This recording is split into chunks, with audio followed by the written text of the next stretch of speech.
في الوقت اللي انت بتتفرج فيه على الفيديو ده في اكتر من 8000 قمر صناعي بيدوروا حوالين الارض. اقمار صناعية خاصة بالطقس، واقمار خاصة بالملاحة وتحديد المواقع، واقمار تانية خاصة بالبث الاذاعي وقنوات التلفزيون وغيرهم كتير. ولكن هل يا ترى عمرك فكرت ازاي الاقمار دي بتتحرك في الفضاء وبتشتغل ازاي؟ او حتى ايه اللي ممكن يحصل لو اختفت؟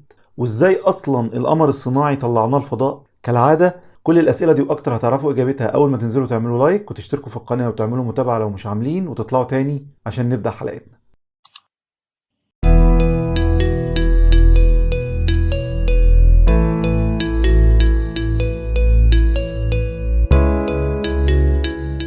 السلام عليكم أعزائي المشاهدين، طيب الله أوقاتكم بكل الخير أينما كنتم، وأهلا وسهلا بكم في حلقة جديدة من سلسلتكم لمعلوماتك. في فترة الكورونا كتير مننا سمع اسم سبوتنيك، لأنه كان واحد من اللقاحات الخاصة بعلاج فيروس كورونا، وكان من إنتاج روسيا. ولكن الاسم ده مش جديد، ده ليه تاريخ وتأثير كبير في حياتنا اليومية، وعشان نعرف إزاي لازم نرجع بالزمن شوية لورا. في يوم 4 أكتوبر سنة 1957، وفي عز الحرب الباردة بين أمريكا والاتحاد السوفيتي، بينجح الاتحاد السوفيتي إنه يطلق أول قمر صناعي، واللي كان اسمه سبوتنيك واحد. في وقت الحرب دي اتطورت تقنيات كتير جدا، وبدأ فعليا غزو الفضاء، وكانت الصواريخ والرادار من أهم التقنيات اللي أثرت في بداية الغزو ده.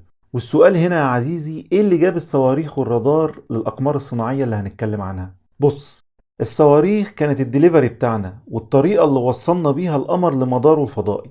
أما الرادار فهو الجي بي اس اللي بنعرف موقع القمر منه، وهنعرف ازاي العملية دي بتحصل بس لما نعرف يعني ايه قمر صناعي الأول. ببساطة كده يا عزيزي، القمر الصناعي هو العين اللي بنراقب بيها الفضاء، ومصنع انه يلف ويدور حوالين الكوكب، بس مش كوكب الأرض بس، وحوالين أي كوكب تاني. وبشكل عام بيتكون من جزئين، الأول وده الهوائي اللي وظيفته إرسال واستقبال المعلومات، والتاني هو مصدر للطاقة بيستخدم للمراقبة، سواء لأحوال المناخ والتغيرات اللي ممكن تحصل في الجو والتنبؤ بيها، أو حتى في مراقبة بعض الدول لدول تانية. يعني من الآخر الكوكب بيتجسس على بعضه. ده مش بعيد تكون انت متراقب وانت بتسمع الفيديو ده دلوقتي. اسمع يا ابراهيم، ما تكلمنيش تاني على الموبايل. ايوه يا ابراهيم، الموبايل متراقب يا ابراهيم. يا جماعه المكان متراقب يا استاذ. والأهم بقى إننا بنستخدمه في عمليات الاتصال والإنترنت اللي هو بقى محور حياتنا دلوقتي. طب كل ده بيحصل إزاي؟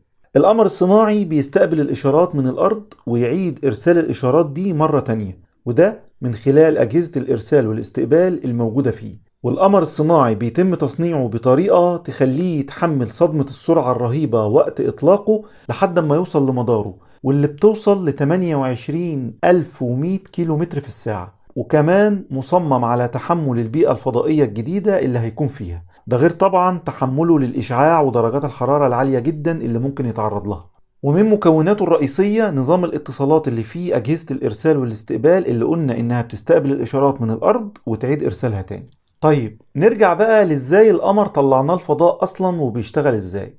عشان نطلق قمر صناعي للفضاء بنجيبه ونحطه على صاروخ، والصاروخ ده احنا مسستمينه انه يقف على ارتفاع معين بعد ما يخترق الغلاف الجوي، وده طبعا الارتفاع او المدار اللي احنا عايزين نحط القمر الصناعي فيه. وبتتم عملية الإطلاق دي، ولما يوصل مكانه بيتم فصل الصاروخ عن القمر الصناعي من خلال التحكم عن بعد، وبعدها يبدأ القمر الصناعي يدور بشكل تلقائي حوالين الأرض بفعل الجاذبية، طبعا بنفس الفكرة اللي بيدور بيها القمر حوالين الأرض أو بتدور بيها الأرض حوالين الشمس. الأقمار الصناعية مش بتحتاج وقود عشان تتحرك، بس هي بتحتاج وقود عشان تعمل مهمات زي التصوير أو إرسال واستقبال الإشارات زي ما قلنا، وكل دي حاجات بتحتاج طاقة. بس طبعا الطاقة المرة دي مش هتنفع تبقى بنزين، ما هو مش كل شوية هنطلع نفول القمر الصناعي يعني. وعشان كده العلماء بدأوا يدوروا على مادة يكون عمرها الافتراضي كبير شوية وممكن تقعد لعشرات أو حتى مئات السنين، لحد ما وصلوا لمادة اسمها الهيدرازين. ودي عبارة عن خليط كيميائي ما بين النيتروجين والهيدروجين، بيتميز بأن الكميات القليلة منه بتنتج احتراق عالي جدا، وعلشان كده بتستخدم كوقود للأقمار الصناعية. ودي مادة سامة بتحتاج إجراءات خاصة جدا في التعامل معها، وطبعا مش المادة الوحيدة اللي ممكن نستخدمها كوقود للأقمار. في كمان المفاعلات النووية زي مثلا المسبار الفضائي فويجر 1 على سبيل المثال، واللي تم إطلاقه في سنة 1977 لدراسة النظام الشمسي، ولسه موجود لحد النهاردة وشغال، ومتوقع إنه هيفضل شغال لحد سنة 2030. ولسه مكملين مع مصادر الوقود. وسامعك يا اللي بتقول انتوا سايبين أهم حاجة في الفضاء ومش مستخدمينها كوقود. بس لا، استخدمناها، ألا وهي الشمس. تم الاعتماد على الألواح الشمسية بشكل أساسي ودائم كوقود للأقمار الصناعية، وأشهر حاجة بنعتمد في الفضاء على الألواح دي هي محطة الفضاء الدولية، وفعليا دي عالم تاني. السوفييت كانوا أول ناس يبنوا أول محطة فضاء سنة 1971، وكان اسمها ساليوت 1، وفكرتها استعمار الفضاء وعمل اختبارات الهدف منها ازاي يخلوا الإنسان يعيش في الفضاء من غير جاذبية. ولو حابين تعرفوا أكتر عن محطة الفضاء الدولية دي اكتبوا لنا في الكومنتات. كنا أخدنا لمحة في بداية الفيديو ازاي ممكن نستخدم الأقمار الصناعية. تعالوا بقى نعرف أنواعهم. في أقمار خاصة بالاتصالات، وأقمار البث الفضائي، وفي أقمار اتعملت لأغراض علمية ودي عشان الدراسات الكونية، يعني لدراسة أي تغير كوني ممكن يحصل. وأشهر الأقمار دي التلسكوب الفلكي. في كمان الأقمار الملاحية، ودي مهمة جدا عشان الإرشاد الملاحي للطائرات والسفن، واللي ممكن من خلالها كمان نعرف أعمق نقطة في البحار والمحيطات. وكمان في أقمار موجودة بس عشان الأرصاد الجوية والتنبؤ بأحوالها. وأخيرا الأقمار العسكرية، واللي بتعمل في حالة من السرية التامة والغموض، وبتستخدم طبعا لأغراض عسكرية مختلفة أهمها التجسس. وكان أول حد يستخدم الأقمار العسكرية ويشغلها هي الولايات المتحدة الأمريكية، وبعدها روسيا والصين، ويليهم الهند. والولايات المتحدة لوحدها عندها حاليا أكتر من 123 قمر صناعي عسكري، وصاحبة المركز الثاني روسيا عندها 74 قمر، ودول المعروفين لحد دلوقتي. يعني إيه؟ هو ممكن يكون في أقمار صناعية عسكرية مخفية يعني؟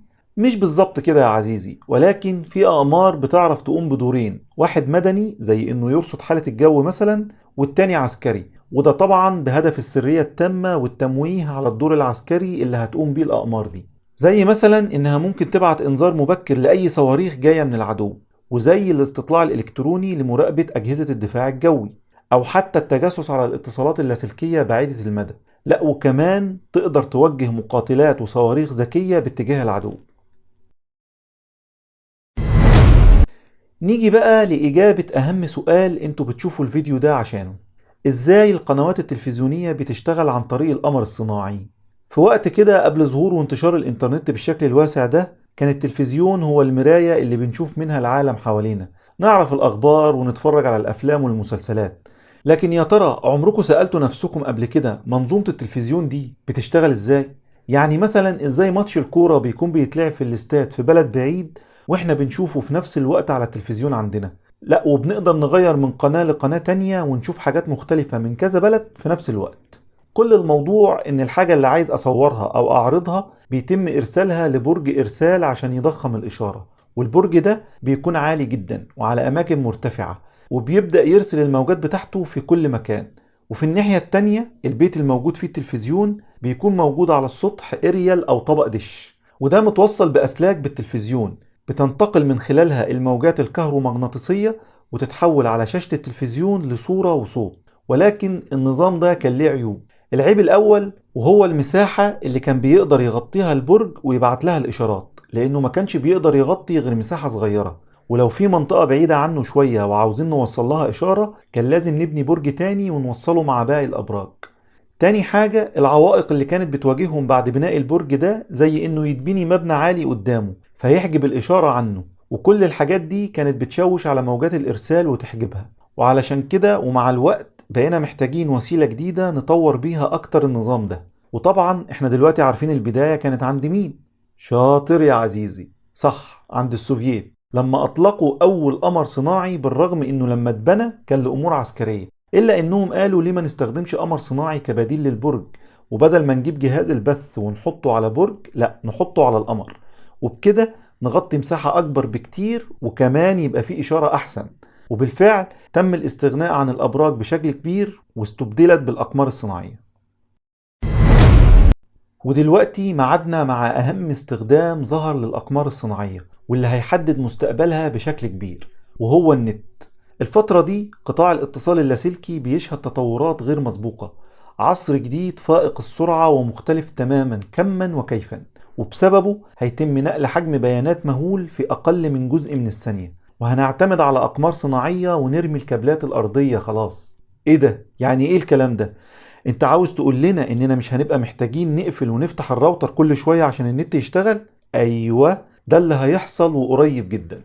بما ان النت بقى مهم جدا جدا في حياتنا، والناس بقت محتاجة يكون في نت في اي وقت وفي اي مكان، فالتفكير اتجه للاستفادة من الاقمار الصناعية في الموضوع ده، عن طريق ان الاقمار الصناعية تبث انترنت بسرعة عالية جدا، وبرضه من خلال اجهزة استقبال زي بتاعة التلفزيون كده، ولكن بتقنيات مختلفة ومن غير اسلاك.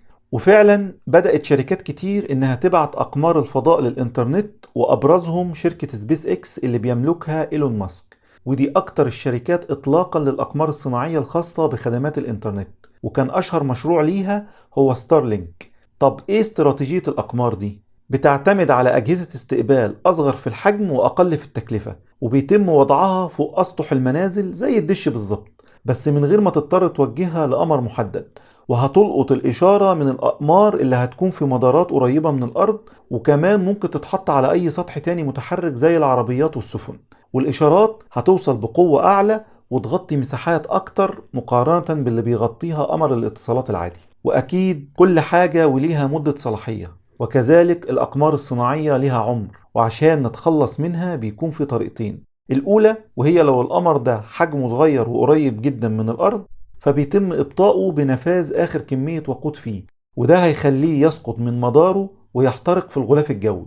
أما بقى لو حجمه كبير فساعتها نخاف، لأن ممكن ما يتمش احتراقه بشكل كامل وهو نازل للأرض في الغلاف الجوي، وممكن ينزل في منطقة فيها سكان، فبيتم التحكم فيه وإرساله لمكان محدد بيطلقوا عليه اسم مقبرة المركبات الفضائية، وده موجود في المحيط الهادي.